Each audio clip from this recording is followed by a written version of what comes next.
You don't have an identity, at least not in the way you've been taught to think about it. There isn't some finished version of you buried underneath your fears, waiting to be uncovered. There isn't a destiny guiding your every step. There isn't a purpose assigned to you at birth. Jean-Paul Sartre believed something much more unsettling, that first you exist, and then, through every choice, every action, and every excuse, you slowly create the person you become.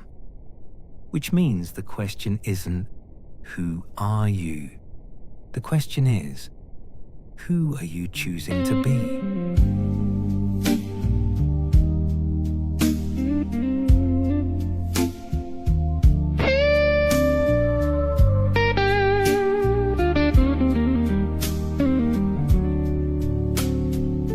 He's the song I never sang. At least, not in the way you've been taught to think about it. There isn't some finished version of you buried underneath your fears, waiting to be uncovered. There isn't a destiny guiding your every step. There isn't a purpose assigned to you at birth. Jean-Paul Sartre believed something much more unsettling. That first, you exist, and then, through every choice, every action, and every excuse, you slowly create the person you become. Which means the question isn't, who are you?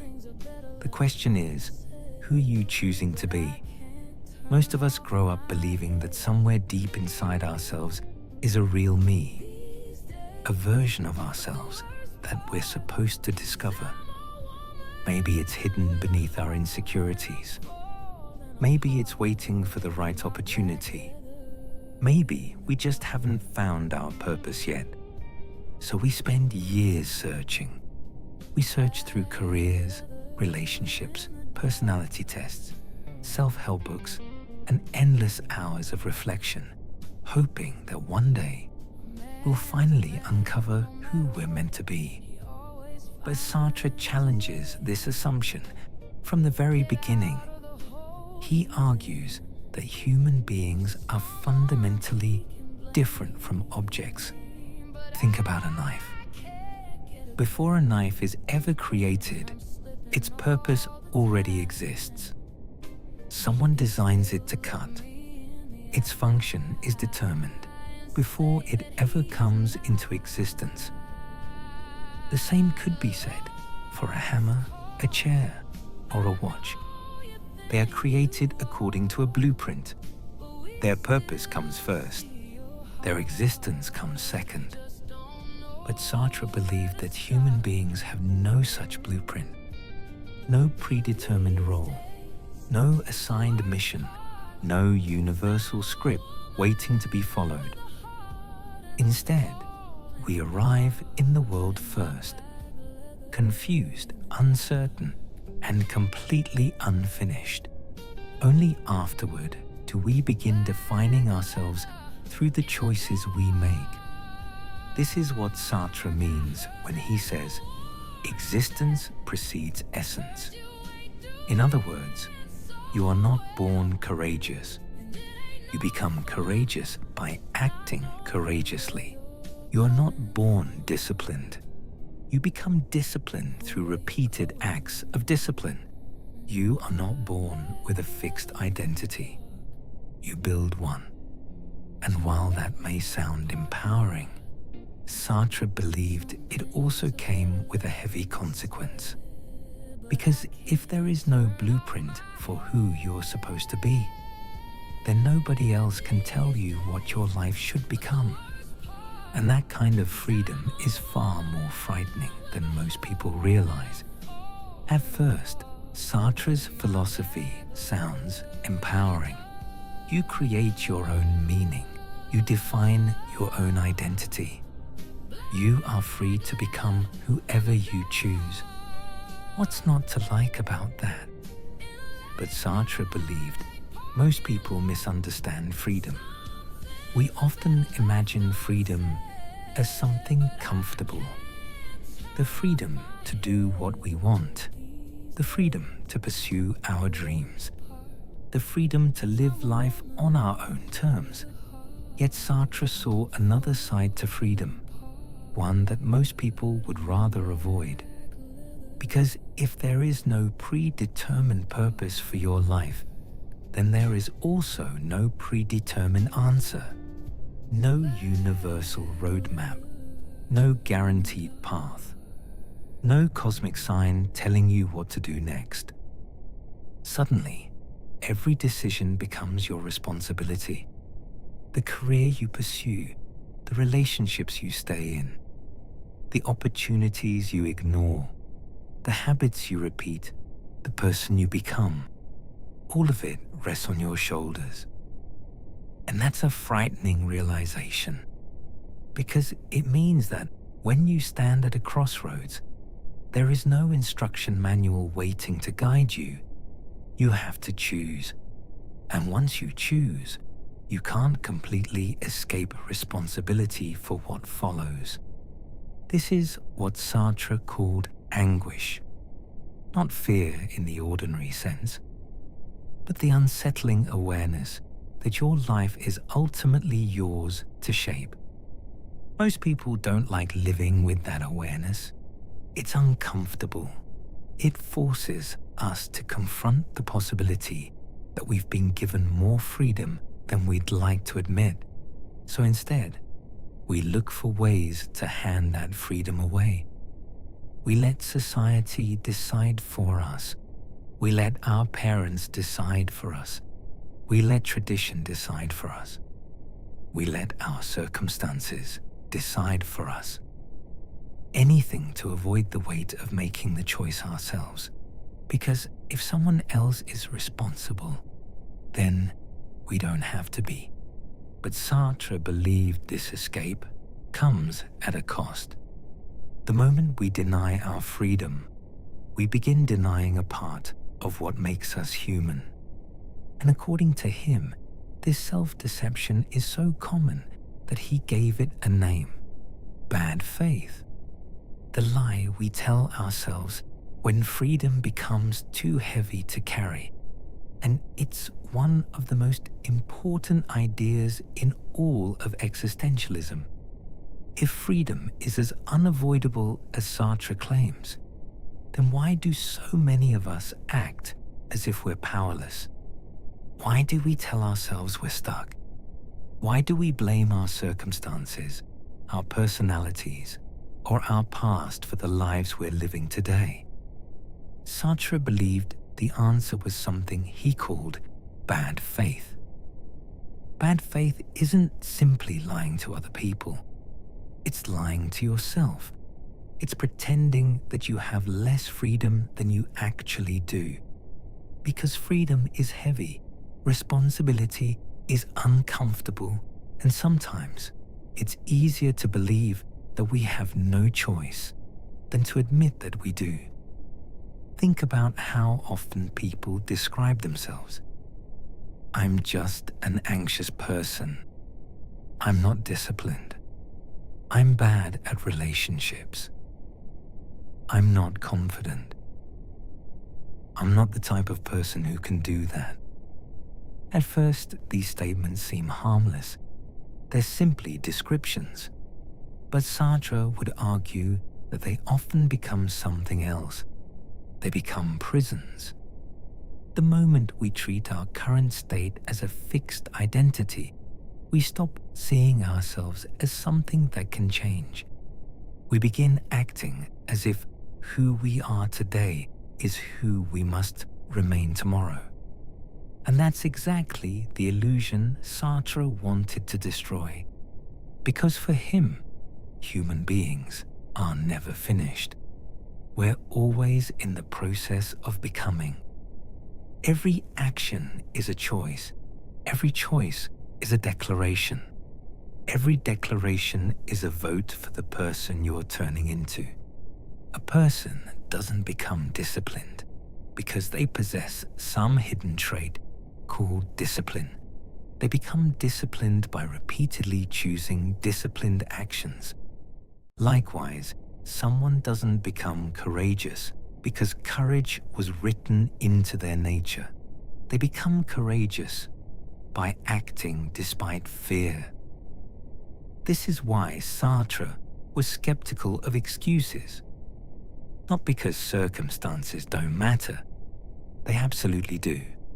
Some people face obstacles far greater than others. Some are born into privilege, while others struggle simply to survive. Sartre acknowledged this reality, but he also believed that within those circumstances, there remains a space for choice, a space where responsibility still exists. And that responsibility can be uncomfortable to confront. Imagine someone who hates their job. Every morning they wake up miserable. Every evening they complain about it. Year after year, nothing changes. When asked why they stay, they say, "I have no choice." But Sartre would ask a difficult question. Do they truly have no choice? Or have they convinced themselves they don't? Because saying, "I have no choice," can be easier than admitting the truth. That leaving would be risky. That change would be frightening. That freedom comes with consequences. And that's what makes bad faith so tempting. It allows us to avoid the anxiety of freedom by pretending we're trapped. But according to Sartre, the cost is enormous. The more we deny our freedom, the less authentically we live. The more we hide behind labels, excuses, and predetermined identities, the further we move from taking ownership of our lives. And this leads to one of Sartre's most powerful conclusions. You are not merely responsible for who you are. You are responsible for who you are becoming. Which raises an even bigger question. If there is no predetermined human nature, and if each of us is responsible for creating ourselves, what does that mean for humanity as a whole? This is where Sartre makes the argument that gave his lecture its famous title, Existentialism is a Humanism. By the time Sartre delivered this lecture in 1945, existentialism had already developed a reputation. Many people saw it as a dark philosophy, a philosophy of despair, a philosophy that stripped life of meaning and left people feeling lost. Its critics accused it of promoting hopelessness. After all, if there is no predetermined purpose, no divine blueprint, and no universal set of instructions, then what's left? Wouldn't that make life meaningless? Sartre's answer was simple. No. In fact, he believed the exact opposite. The reason existentialism is a humanism is because it places humanity at the center of responsibility. It refuses to treat people as objects. It refuses to reduce them to labels, categories, or predetermined roles. Instead, it sees every individual as a creator of values, a creator of meaning, a creator of themselves. For Sartre, this wasn't a pessimistic view of humanity. It was an act of faith in humanity, because it assumes that people are capable of shaping their lives, rather than merely accepting them. Think about how often we look outside ourselves for permission. We wait for society to tell us who to be. We wait for success to validate our choices. We wait for certainty before taking action. We wait for someone else to tell us that we're on the right path. But Sartre believed that certainty is often a luxury we never receive. Life rarely hands us guarantees. The future is unwritten. And that's precisely what makes freedom possible. If your destiny were already decided, your choices wouldn't matter.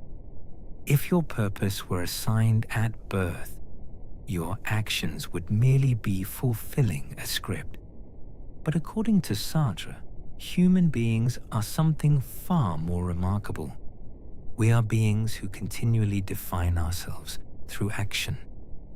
Every decision becomes an expression of what we believe is valuable. And because of that, Sartre argued that when we choose for ourselves, we're also making a statement about what we think a human life should look like. In other words, our choices don't happen in isolation. They ripple outward. The way you live becomes an example, whether you realize it or not.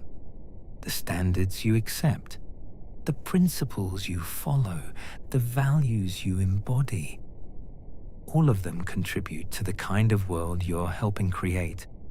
This is why Sartre took responsibility so seriously, because freedom isn't just about doing whatever you want. It's about recognizing that your actions matter, that your choices have weight, that the person you become influences the people around you. And when viewed this way, existentialism begins to look very different. It's no longer a philosophy of despair. It's a philosophy of possibility. A philosophy that says, your life is not confined by your past, not dictated by your circumstances, not determined by a role that was assigned to you before you were born. The future remains open, and as long as it remains open, change remains possible. But if Sartre is right, then his philosophy leaves us with one final challenge. A challenge that feels just as relevant today as it did in 1945. What do we actually do with this freedom? And how should we live once we realize that no one else can create meaning for us? Nearly 80 years after Sartre delivered this lecture, the questions he raised haven't disappeared. If anything, they've become even more relevant. Today, we're surrounded by advice. We're told to find our purpose, find our passion, find ourselves, as if somewhere out there is a perfect answer waiting to be discovered. And so we spend years searching. We scroll endlessly through social media, comparing our lives to everyone else's. We watch videos about productivity. We take personality tests. We wait for motivation. We wait for certainty. We wait for a sign that tells us who we're supposed to become. But Sartre would argue that this search often begins with a mistaken assumption. The assumption that your purpose already exists somewhere and your job is simply to uncover it. For Sartre, purpose isn't found. It's created, not through thinking, not through waiting, but through action. This is perhaps the most challenging part of his philosophy, because it removes one of our favorite excuses. The excuse that we're waiting until we're ready. Think about the dreams people postpone. Starting a business, writing a book, changing careers, learning a skill, leaving a relationship that's no longer healthy. They often tell themselves the same story. I'll do it when I feel more confident. I'll do it when I know for sure. I'll do it when I find my purpose. But confidence rarely comes before action. Clarity rarely comes before commitment. And purpose rarely appears before effort. More often than not, they emerge because of those things. You become confident by acting. You gain clarity by moving forward. You discover meaning by engaging with life rather than standing on the sidelines waiting for certainty. In many ways, Sartre's philosophy is a rejection of passivity. It's a reminder that your life is being shaped whether you're actively choosing or not. Every day you postpone a decision, you're still making one. Every day you avoid taking action, you're still voting for a particular future. Every day you tell yourself that you'll start tomorrow. Tomorrow quietly becomes another year. And that's why Sartre placed so much emphasis on responsibility. Not because he wanted people to feel guilty, but because he wanted them to recognize their power. The power to choose, the power to change, the power to become something different than they were yesterday. No matter how stuck they feel, no matter how uncertain the future appears, because if existence truly precedes essence, then no one, not your parents, your past, society, or fate, gets the final say in who you become. That responsibility belongs to you. And while that's a heavy burden, it is also an extraordinary freedom. Jean-Paul Sartre's philosophy begins with a terrifying idea that there is no predetermined purpose, no blueprint, no script already written for your life, but it ends with something far more hopeful. The realization that because there is no script, the next chapter is still unwritten. You are not a fixed character. You are not the labels you've collected. You are not the mistakes you've made. You are not even the person you were yesterday. You are a continual project, a work in progress shaped by the choices you make and the actions you take. And perhaps that's Sartre's most enduring message. That meaning isn't something waiting to be found. It's something waiting to be created. One choice at a time. One action at a time. One day at a time. Because the question isn't who are you? The question is, who are you choosing to become?